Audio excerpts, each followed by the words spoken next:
Hello everyone. I hope you all are doing well. I have a small request for you. Many of you watch our videos but haven't subscribed to the channel yet. Please subscribe, like, and share our content.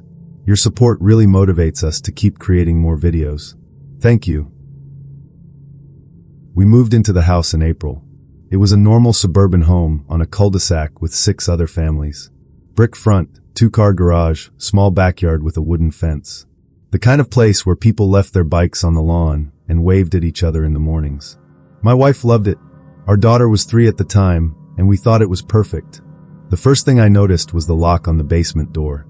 It was on the outside, not the inside. I thought it was odd, but the realtor said the previous owner used the basement for storage and didn't want the kids going down there. It made sense, I guess. We planned to refinish it eventually anyway. Everything felt fine for the first few weeks. We unpacked, set up the furniture, and hung photos in the hallway. My daughter loved her new room. It had a window that looked out onto the backyard. We painted it yellow. She picked the color herself. Then small things started happening. Nothing big at first. I'd come home from work and find the back gate open. I thought maybe I forgot to latch it. Then it happened again. And again. I started checking it every morning before I left. I'd pull on it twice, make sure the latch clicked. But I'd come home and it would be open. My wife said maybe it was the wind.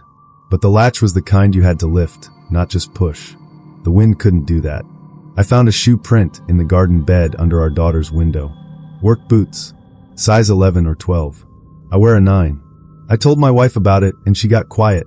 She asked if I was sure. I showed her. She stared at it for a long time, then said maybe it was from the landscapers the previous owner hired. But we'd been there almost 2 months by then. The print looked fresh. I started locking the back gate with a carabiner clip. I checked it every night before bed. The backyard had motion sensor lights, but they went off all the time. Raccoons, we thought. Possums. Normal suburban wildlife. One night, I woke up around 2 in the morning because I heard something downstairs. It sounded like the floor creaking near the kitchen. Old houses settle, I told myself. But we didn't have an old house. It was built in 2005. I got up and walked to the top of the stairs. The hallway light was off. I always left it on. I stood there in the dark and listened. Nothing. Just silence. I went downstairs and turned the hallway light back on. Checked the front door. Locked. Back door. Locked. Everything looked normal. I went back to bed. 2 days later, my wife said she thought someone had been in the house while she was out. She'd gone to the grocery store with our daughter for maybe an hour. When she came back, the basement door was open. She was sure she'd closed it that morning. I asked if anything was missing. She said no. But she felt weird about it. She couldn't explain why. I checked the locks on all the doors. I checked the windows. Everything was fine. I thought maybe she was just stressed from the move. New place, new routines. It happens. But then I noticed it too. Little things. The chair at the kitchen table pulled out slightly when I knew I'd pushed it in. A cabinet door opened that I'd closed. The thermostat was set to 74 when we always kept it at 70. I started to feel like I was losing my mind. I didn't say anything to my wife because I didn't want to scare her. I installed a camera in the living room. One of those cheap ones that connects to your phone.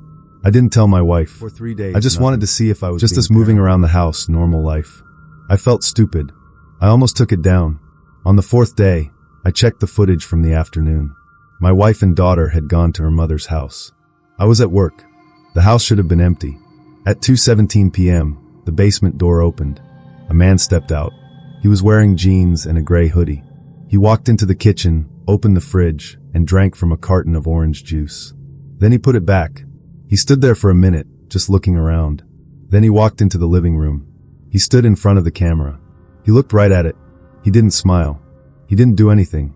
He just stared. Then he walked back to the basement door and went back down. The door closed behind him. I watched it 4 times before I called the police.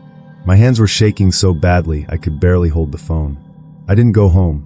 I called my wife and told her to take our daughter to her mother's and stay there. She asked why.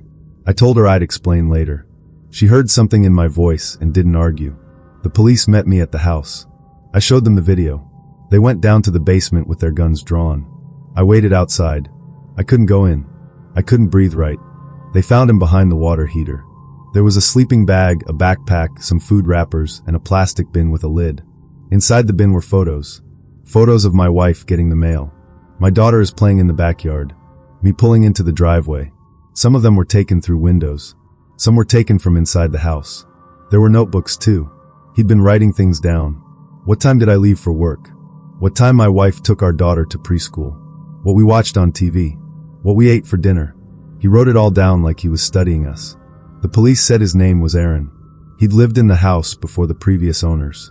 He'd been evicted years ago but kept a key. When the house sold the first time, he didn't do anything.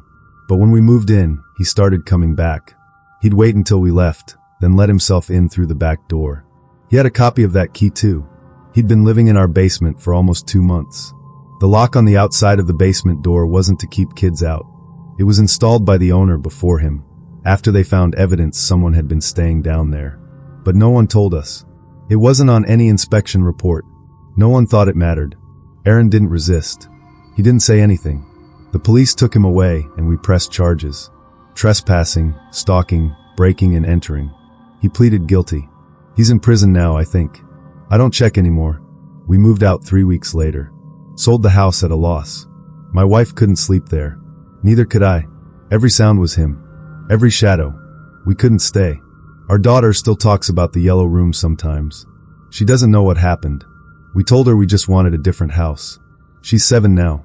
She still sleeps with her door open and the hallway light on. I don't know how many times he stood in her doorway.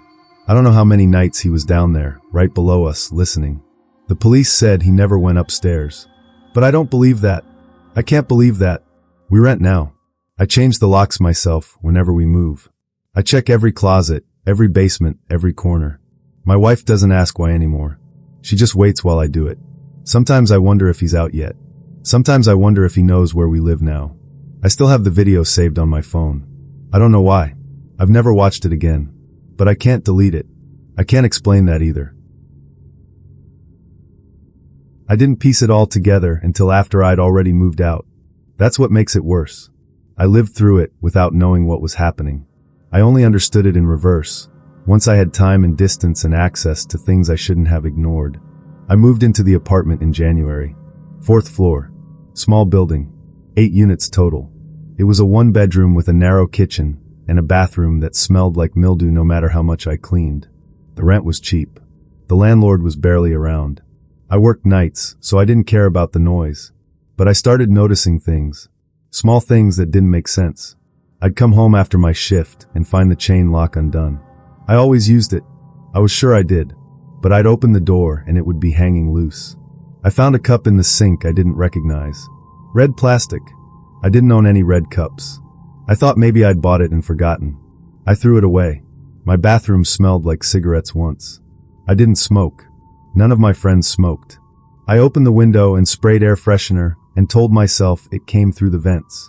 I got a text from my downstairs neighbor asking if I was okay. She said she'd heard a lot of footsteps the night before. Heavy. Back and forth. I'd been at work. I told her that. She said maybe it was the upstairs neighbor then. But I was on the top floor. I started keeping a list. I don't know why. I just felt like I was losing track of things. Forgetting. I wrote down every time something fell off. The chain lock undone. 4 times in 2 weeks. A smell I didn't recognize twice.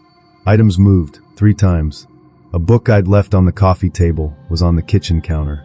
My keys were on the bathroom sink instead of the hook by the door. A pair of shoes I'd left by the bed were in the hallway. I thought I was going crazy. I thought maybe I was more tired than I realized. Night shifts mess with your head. Then I found the photos on my phone. I didn't take them. They were in my camera roll, mixed in with my own pictures. They were taken inside my apartment. While I wasn't there, one was on my bed, unmade, taken from the doorway. One was in the kitchen. The fridge door opens. One was in the bathroom mirror.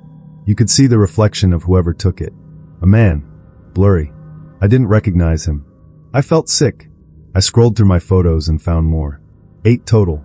All taken over the course of a week. All while I was at work. I checked the metadata. I didn't even know you could do that until I looked it up. The photos were taken at different times. Always between 11 p.m. and 4 a.m. My shift. I called the police. They came and took a report. They looked around the apartment. They checked the locks. Everything seemed fine. They said maybe someone had gotten hold of my phone. Maybe I'd left it somewhere and someone went through it. But I hadn't. I always had my phone. They suggested I change my locks. I did. I paid for it myself because the landlord didn't answer when I called. But the next week, it happened again. I came home, and the chain was undone. I checked my phone. 2 new photos. One of my couches. One of the front doors, taken from inside, like someone was about to leave. That's when I started looking at the details. I went through everything I'd written down. I went through my texts. I went through the building's group chat I'd muted months ago. Someone had complained about the maintenance guy. This was back in November, before I'd moved in. They said he'd let himself into their apartment without warning. He said he was checking the heater, but they hadn't put in a work order. I searched for his name. I found his Facebook. His profile picture was public. It was him, the man in the bathroom mirror. I went to the landlord's office. I brought my phone. I showed him the photos. He looked uncomfortable. He said the maintenance guy didn't work there anymore. He'd been let go in December. I asked why. He didn't want to tell me. I pushed. He finally said there had been complaints. Nothing proven, but enough that it wasn't worth keeping him. I asked if he'd gotten the keys back. The landlord paused. He said he thought so. I moved out 2 days later. I didn't wait for the lease to end. I just left. I broke the lease and lost my deposit and didn't care. I filed a police report with the photos. They contacted the guy. He denied everything. He said he didn't know me. He said someone must have stolen his identity or spoofed his image. There wasn't enough evidence to charge him, but I kept digging. I found old work orders in my email. The landlord had sent them when I first moved in.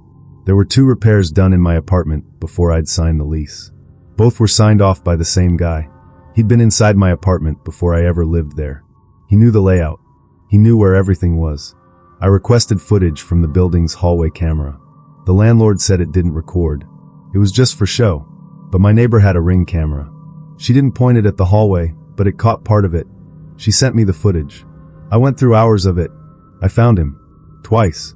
Letting himself into my apartment with a key. Once at 12:47 a.m. Once at 2:14 a.m. Both times I was at work. I gave the footage to the police. They contacted him again. He admitted he'd kept a key. He said he forgot to return it. He said he only went in to check if he'd left his tools there. He said he didn't take anything. He said he didn't touch anything. They couldn't prove otherwise. The photos on my phone didn't have his prints. My apartment didn't have cameras. There was no evidence of theft. No evidence of harm. Just trespassing. He got a misdemeanor. A fine. Probation. That's it. I don't live alone anymore. I can't. I tried for a while and couldn't sleep. Every sound was him. Every shadow. I factory reset my phone. I threw away anything I'd owned in that apartment. I didn't want it. I didn't want anything he'd touched. I still think about the photos. The one in my bed. The one in the bathroom mirror. I think about how many times he was there. I think about what he did while I was gone. What he looked at. What he touched. I think about the cup I threw away. The smell of cigarettes. The footsteps my neighbor heard. I think about how he had my phone. How he unlocked it. How he went through it. And I think about the pictures he didn't take. The ones I'll never see. The ones he kept for himself. I woke up on the floor with blood on my hands and no memory of how I got there. That's where it started for me. Or where it ended. I'm still not sure. The rental house was just off Route 50, about 20 minutes outside of Cumberland. I booked it for a long weekend because I needed to get away from the city. Work had been a nightmare.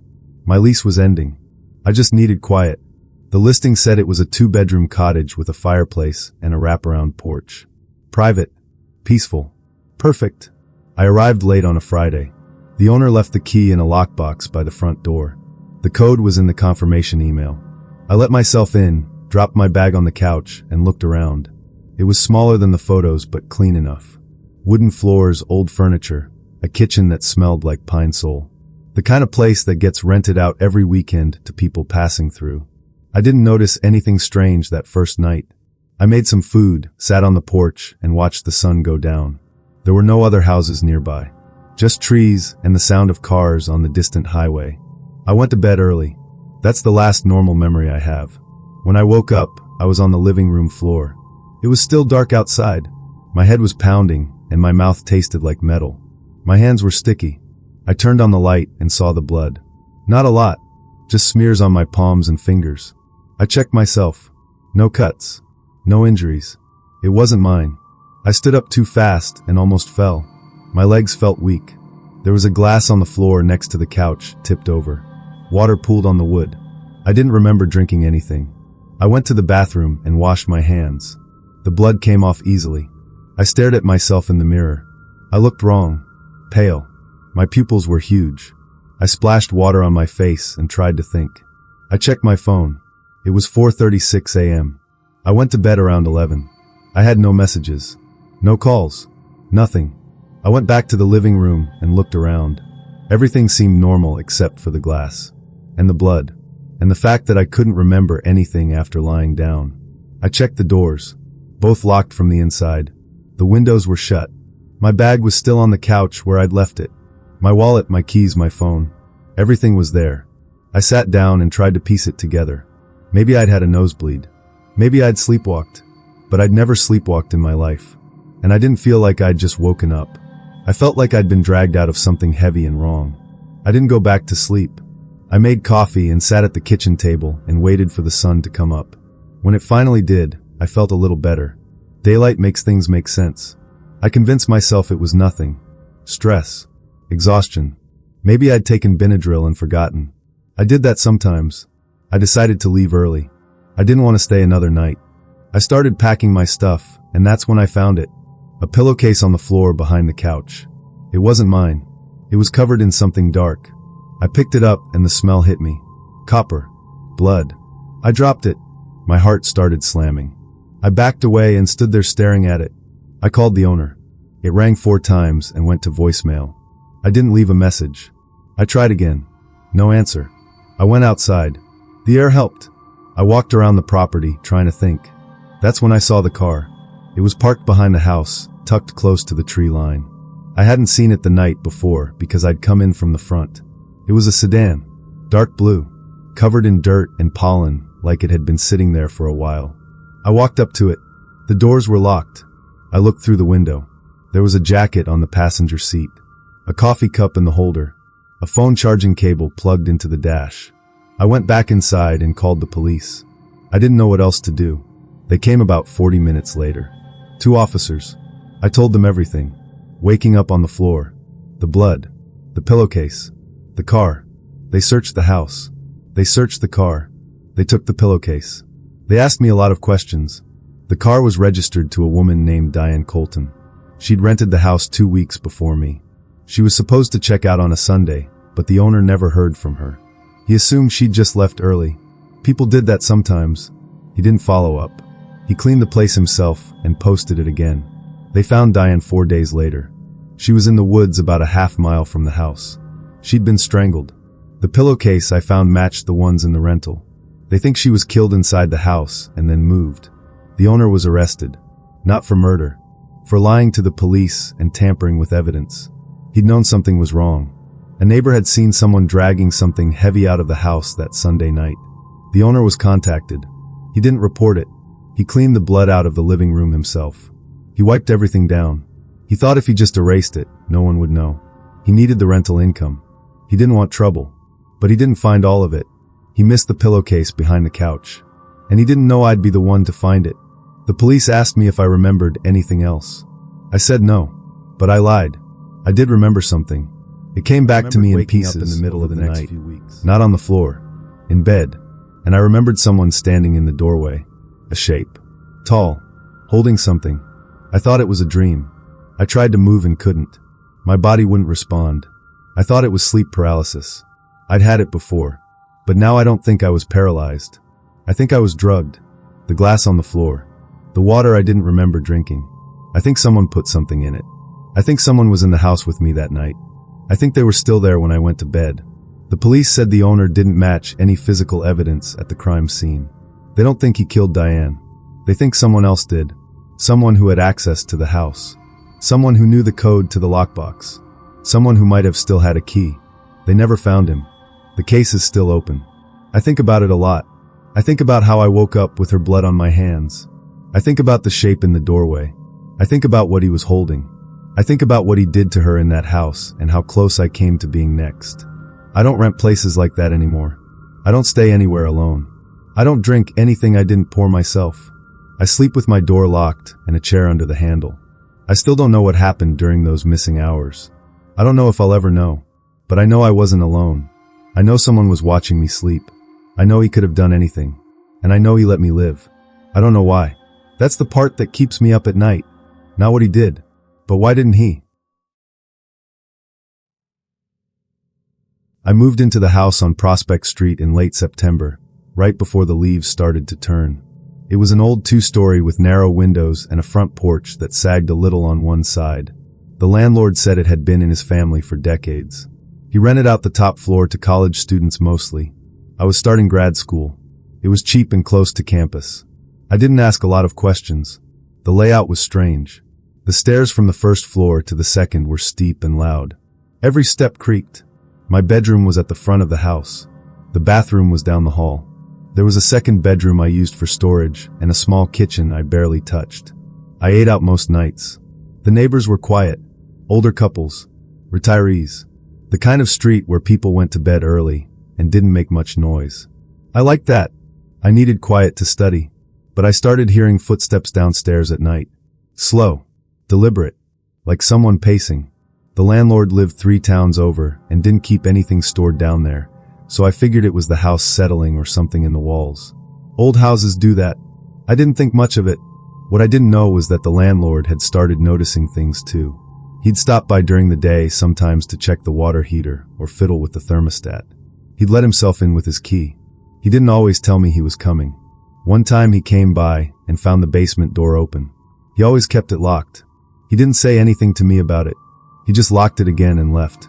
Another time, he found a window in the back unlatched. He latched it. He figured I'd opened it for air and forgot. But I'd never opened that window. I didn't even know it could open. It was painted shut as far as I knew. Meanwhile, I was starting to feel watched. I can't explain it better than that. I'd be sitting at my desk, and I'd get the feeling someone was standing behind me. I'd turn around and no one was there. I'd hear the floor creak like someone had just stepped away. One night I woke up because I heard the stairs. Someone was coming up. I sat up in bed and listened. The creaking stopped halfway. I waited. Nothing. I got up and opened my door. The hallway was dark. I turned on the light. No one. I checked the bathroom. The other bedroom. Empty. I went downstairs. I don't know why. I should have stayed in my room and called someone. But I didn't think it was real. I thought I was being paranoid. The first floor was dark. I turned on the lights. Nothing looked wrong. The front door was locked. The back door was locked. I stood there in the kitchen and felt ridiculous. Then I heard it. A soft thud from below. The basement. I didn't have a key to the basement. The landlord never gave me one. He said I didn't need to go down there. There was nothing down there but old furniture and boxes. I texted him. It was past midnight. I didn't expect a response. But he texted back almost immediately. He said he'd come by in the morning. He showed up at 8. I was already awake. I hadn't gone back to sleep. He went down to the basement and I waited upstairs. He was down there for a long time. When he came back up, he looked pale. He asked me if I'd given anyone a key. I said no. He asked if I'd had anyone over. I said no. He didn't say anything else. He just left. I found out later what he'd seen. He didn't tell me that day. He didn't tell me for weeks. But eventually it came out. There was a mattress down there. It hadn't been there before. And there were food wrappers, empty bottles, a flashlight, a coat. Someone had been staying down there. The landlord called the police. They searched the basement and found more. Cigarette butts. A notebook with my schedule written in it. What time did I leave for class? What time I came home? What nights I stayed late on campus? They dusted for prints and found a match. A guy named Steven. He'd done work on the house 2 years earlier. Painting. Repairs. He'd kept a key. The landlord didn't know. He'd never asked for it back. Steven had been coming and going for months. Long before I moved in. He knew the house better than I did. He knew which stairs creaked and which windows didn't latch right. He knew the landlord's schedule. He knew when the house was empty. And after I moved in, he started watching me. The police found him 3 days later at his sister's place in the next county. He didn't resist. He admitted to being in the house. He said he wasn't doing anything wrong. He said he just liked being there. He said it felt like home. They asked him if he'd ever come upstairs while I was there. He said no, but they found evidence that he had. Footprints in the hallway dust that didn't match mine. A partial print on my bedroom doorframe. I don't think he ever came all the way in. I think he just stood there. I think he listened to me sleep. The landlord offered to let me out of the lease. I was gone by the end of the week. I didn't even pack everything. I just took what I needed and left the rest. I stayed with a friend until I found another place. I didn't tell most people what happened. I didn't know how to explain it. How do you explain that someone was living underneath you and you didn't know? How do you explain that the footsteps you heard weren't in your head? Steven took a plea deal. I don't know what he got. I didn't go to the sentencing. I didn't want to see him. I didn't want to hear him talk. But I still think about it. I think about all the nights I heard something and convinced myself it was nothing. I think about how many times he was right below me listening. I think about the notebook, my schedule, my routine. He knew me better than most of my friends did. I think about the stairs, how they creaked, how he would have known exactly where to step to stay quiet. And I think about the nights the creaking stopped halfway. I think he was deciding whether or not to come all the way up. I don't know what stopped him. I don't know what he was waiting for. And I'm afraid that if I'd stayed any longer, I would have found out. The house sat at the end of a gravel road about 2 miles past the last streetlight in town. It was small, single story, white paint that had gone gray with age, a porch with missing boards, a shed out back that leaned to one side. My uncle owned it. He let me stay there after I lost my job. He said I could have it as long as I needed. He didn't charge me rent. He didn't come by much. He said he didn't like the drive. I didn't mind the quiet. I'd grown up around people. Small apartments. Shared walls. Noise. This was different. The silence felt heavy, but I got used to it. There were no neighbors. No traffic. Just wind and the sound of gravel under my tires when I came home. The first week was fine. I cleaned the place. Set up my stuff. Got into a routine. I'd wake up, make coffee, look for work online, and go to bed. Simple. But then I noticed the dog. It wasn't mine. It was a mutt. Brown and white. Medium-sized. It showed up one morning and sat at the edge of the driveway, just staring at the house. I went outside and it ran off. I didn't think much of it. Strays were common out there. But it came back the next day. Same spot. Same behavior. I tried to call it over. It wouldn't come. It just sat there staring. Then it turned and walked into the trees. I started seeing it every morning. Same time. Same place. After a few days, I stopped trying to interact with it. I just accepted it was part of the routine. Then I noticed the footprints.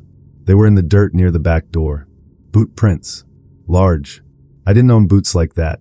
I wore sneakers. The prints weren't there the day before. I was sure of that.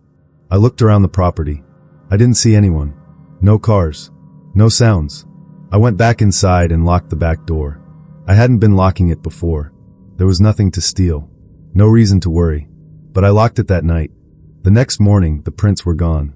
The dirt was smooth, like someone had wiped them away. I started paying attention. I started noticing things I'd been too tired or distracted to see before. The porch light was on when I woke up one morning.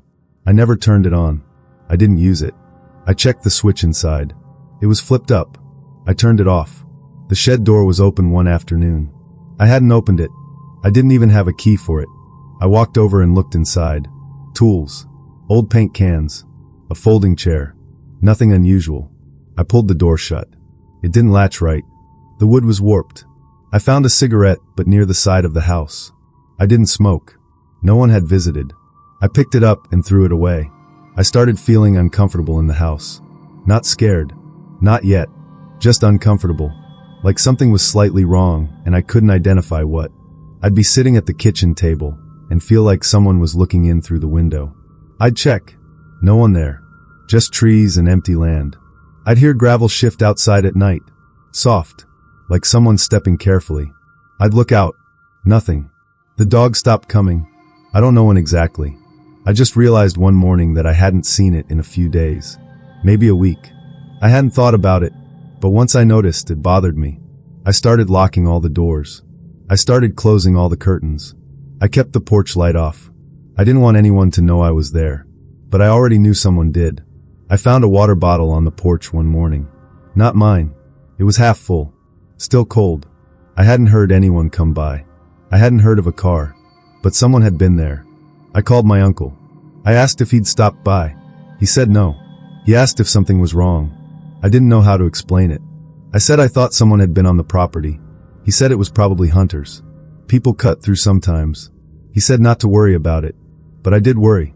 I started staying up later, listening. I'd sit in the dark and wait for the gravel to shift, for the dog to come back, for something to make sense. One night, I heard the back door handle move. Not turn, just move, like someone was testing it. I sat there at the kitchen table and didn't move. I didn't breathe. I waited. It stopped. I got up and checked. The door was still locked. I looked out the window. I couldn't see anything. It was too dark.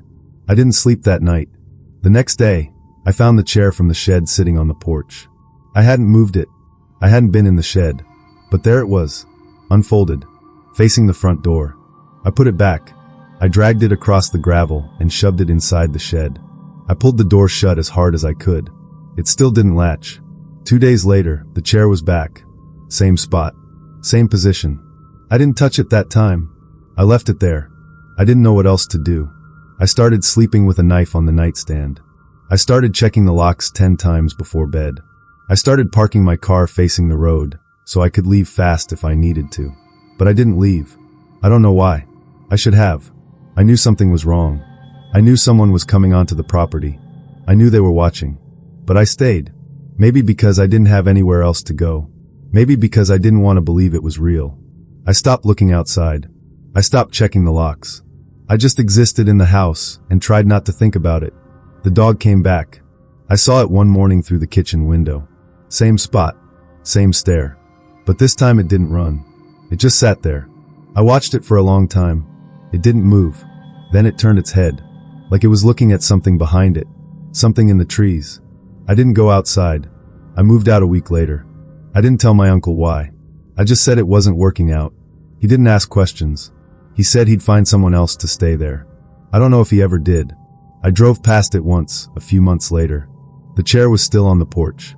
The shed door was open. I didn't stop. I think about it sometimes. I think about who was out there. I think about how long they were watching before I noticed. I think about the chair. Why did they keep moving it? Why did they want me to see it? I think about the dog. Why did it come back? What it saw in the trees. I think about the night I heard the door handle move. How quiet it was after. How patient. I don't think they wanted to hurt me. I think they just wanted me to know they could. I think they wanted me to feel it. The slowness. The inevitability. I think they wanted me to stay. And the worst part is, I almost did.